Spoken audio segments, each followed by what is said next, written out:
Welcome to Patriot Talk. I'm Nick Horton. Thanks for joining us today. Now, for today's episode, we're going to be a little bit more serious than we've been the past couple of weeks. We've got some pretty serious things to talk about, so just want to give you that warning here on the front end. Now, I posted a story on the blog late last week about KARK, NBC's affiliate in Little Rock, using the death of Caleb Lynn, a 4-year-old little boy from northern Arkansas, to solicit attention and promotion of their social media accounts. Now, the story has gotten a lot of attention from around the state. It's been picked up by a couple of blogs and also by Arkansas Business. And as the story has unfolded, after hearing from some of you, it's occurred to me that not everyone understood exactly what I was upset about. Not everyone is maybe as entrenched or zombified by social media as I am. And so you couldn't see exactly what KARK stood to benefit from using this story. And so I've posted a little bit of a further comment on the blog, and we'll link to it here in the description of this video.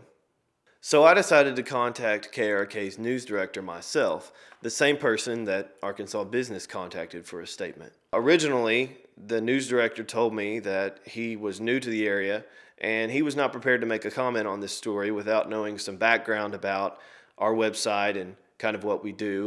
Keep in mind, he had already made a statement to Arkansas Business.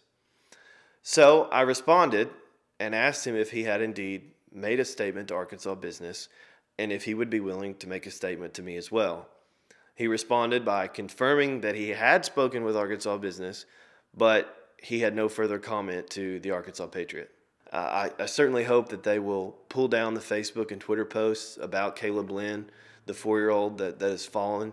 And here at the Arkansas Patriot, we just continue to offer out our prayers and support for his family during this impossible time.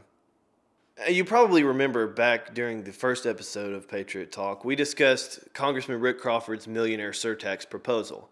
Apparently, the congressman heard about our conversation and reached out to me to discuss and answer some of my questions. We'll post a link to the interview here in the description of the video.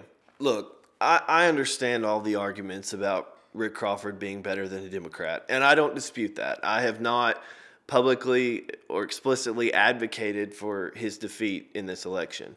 Now, I do think he's at risk, and I do think that he should be held accountable and that voters should ask him tough questions about this issue. I also understand the 80-20 rule, that if you agree with someone 80% of the time, then you should probably support them. I understand that. Trust me, it's been quoted to me many times over the last several years. But that doesn't mean that someone should get a pass for doing whatever they want to do. A man's word is his bond. So tell me, someone, how can we trust Congressman Crawford on anything going forward? Someone tried to tell me that if Congressman Crawford loses in the fall, it will be my fault. Now, I'm very flattered that this person thinks my influence is that great, but I want to be very clear about this. If Congressman Crawford loses in November, it will be no one's fault but his own. I will not let the blame for Congressman Crawford's bad decisions be placed at my feet or the feet of other conservatives across the state who are simply doing their civic duty.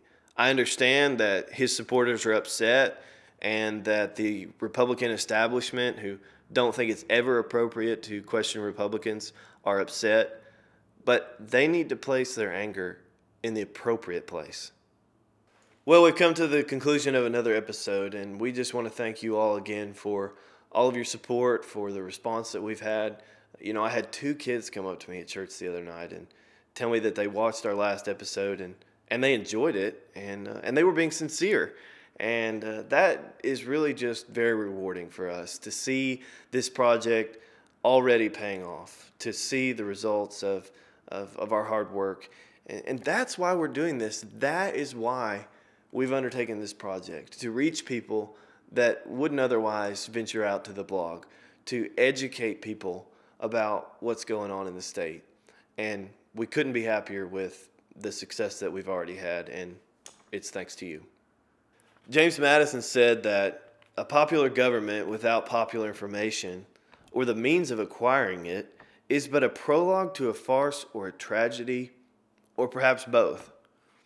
Knowledge will forever govern ignorance, and a people who mean to be their own governors must arm themselves with the power which knowledge gives. We'll see you next time.